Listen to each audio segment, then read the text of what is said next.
Ada cerita seorang karyawan yang di PHK oleh perusahaan tempat ia bekerja. Keadaannya sangat galau, stres karena beban yang harus ditanggungnya setelah tidak bekerja.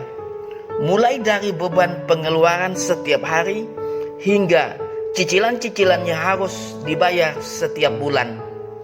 Tapi ada satu hal yang membuat dia sangat sedih dan terpukul. Dia di PHK bersama 3 orang temannya. Namun 3 orang temannya itu sudah bekerja dan bekerja di perusahaan yang sama.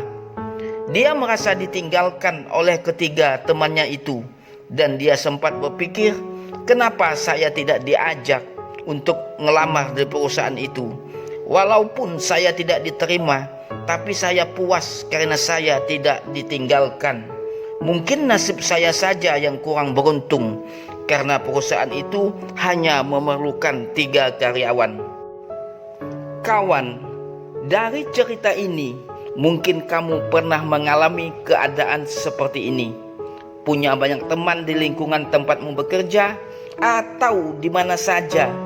Namun di masa-masa sesama sulit, demi untuk menyelamatkan diri masing-masing, kemudian kamu ditinggalkan. Tega atau tidak tega, itulah prinsip dari kehidupan. Menyelamatkan diri adalah hal yang paling penting dan utama. Kawan, dalam kondisi ini ada beberapa hal yang perlu kamu renungkan. Pertama, dari sudut pandang pertemanan, koreksilah dirimu. Mungkin ada yang salah darimu dalam pertemanan. Bicaramu mungkin ada yang menyinggung perasaan temanmu. Tindakanmu mungkin ada yang menyakiti temanmu. Mungkin juga janjimu yang sering tidak kamu tepati. Sikap pelitmu yang tidak mau rugi tapi mau merugikan temanmu. Atau banyak lagi sikap negatifmu yang tanpa engkau sadari tapi terasa dan membekas di ingatan temanmu. Hal-hal seperti inilah yang membuat kamu tersisih dalam kelompok pertemanan. Kedua, dari sudut pandang kekompakan.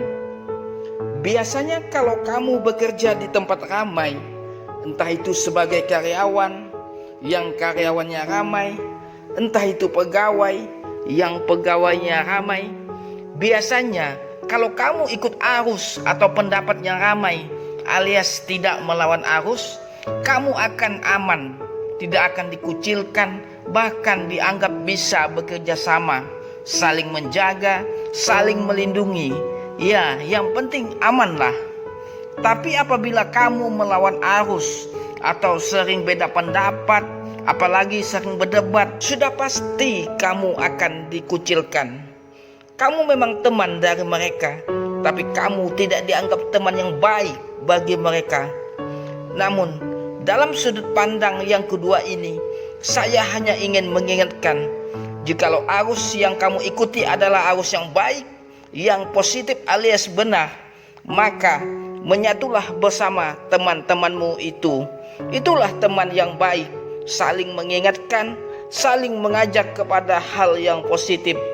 Namun jika di hadapanmu adalah arus yang negatif, menyesatkan, tidak ada pilihan lain. Meskipun kamu harus dikucilkan atau tidak dianggap teman, ya kamu harus lawan arus itu. Kalau tidak mampu melawan, ya kamu harus keluar dari arus itu. Atau mungkin kamu akan terkeluar dalam kelompok pertemanan di cerita ini. Ketiga, dari sudut pandang berserah diri. Sudut pandang ini adalah sudut pandang yang terakhir. Kamu ditinggalkan atau dilupakan dari sebuah pertemanan, yakinlah Tuhanmu akan menyiapkan teman-teman yang baik buat kamu. Seperti teman yang dikatakan oleh Sayyidina Ali, teman yang selalu ada di saat kamu menderita, di saat kamu ditimpa musibah, saat kamu dikepung sejuta masalah. Syaratnya kamu harus ikhlas dan sabar dalam berteman. Ingat, berteman baiklah kamu pada suatu batas, karena bisa jadi teman baikmu akan menjadi musuhmu. dan bermusuhlah kamu sampai pada suatu batas, karena bisa jadi musuhmu akan menjadi teman baikmu. Kawan, semoga kita semua mendapatkan teman yang baik. Terima kasih telah menyaksikan video ini.